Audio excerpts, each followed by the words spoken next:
Welcome back, like lovely subscribers and watchers. It's your boy Playerwood, and I can explain why I look like this, but that about to be for another video.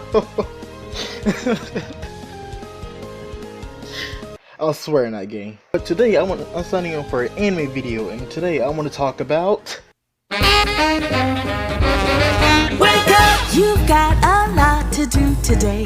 Feel proud and wipe your eyes, cause they stifle the honest. Stayed up till dawn, let's see what you've been working on. That's right, the lovely but underrated show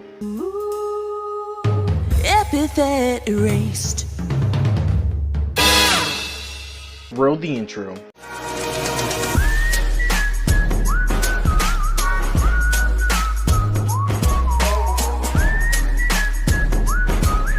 Epithet Erased is an American-inspired anime about this little girl named Molly, and my gosh, she is best girl. She goes on this field trip to a museum with her class, but accidentally uses her power and falls asleep. By the way, the powers in this anime are called Epithet, and they can be any power, like literally any power. And some people are gifted with one, and there's ones who aren't gifted, and they're called Mondays. It's like My Academia Quirks, but instead called Epithet. And no, it's not a ripoff or anything like that, I swear. When Molly wakes up, she goes on a realistic, not important, but dangerous adventure. I'll try my best not to spoil. No promises guaranteed. Okay, so first I'll talk about Molly's encounter with the Bonsai Blasters and best boy and best leader Giovanni Potage. Yes, that's his name. Their encounter was actually pretty fun. And plus, like, you tell me you watch the scene. You tell me this isn't a pretty wholesome encounter.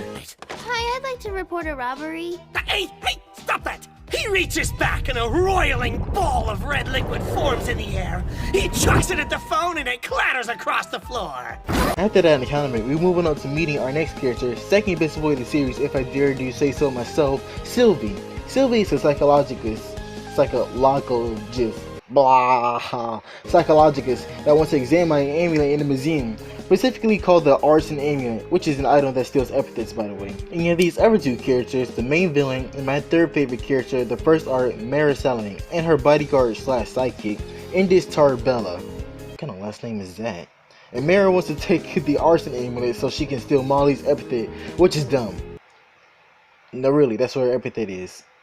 Dumb. Molly can use her epithet to meet everything around her. She can dumb down a small amount of epithet power until it vanishes. Oh my lord, vanishes. She can make other people around her extremely dumb for a limited amount of time. Oh my lord, what's wrong with me today?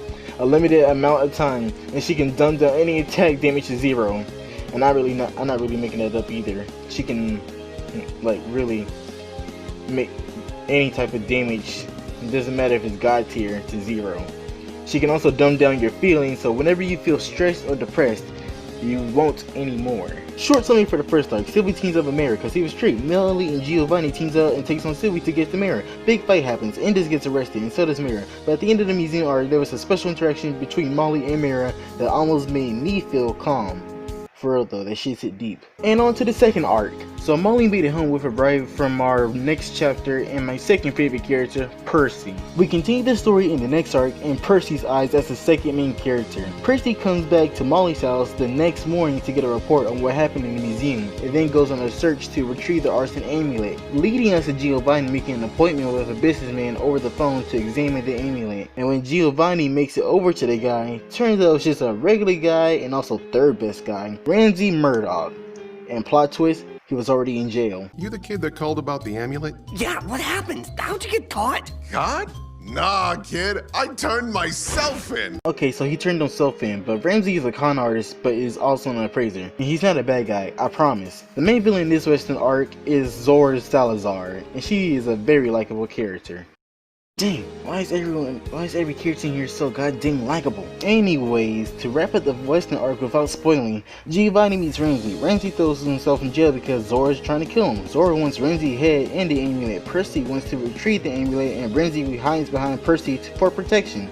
Zora meets Percy and sees Ramsey. Big fight happens, and that's where spoilers goes and comes in. I mean, like, overall, this anime is actually pretty good, and I extremely recommend it, especially for those that are going through hard times and doesn't know what to do, or to those who just wants to watch something act pretty good once in a while. This anime can really relate to you on a somewhat personal level, but not at the same level as Agretsuko. Agretsuko really does relate to everyone's personal life. Take it from me. But before you watch this and expect animation to be dope god tier like Ufotable, it won't be.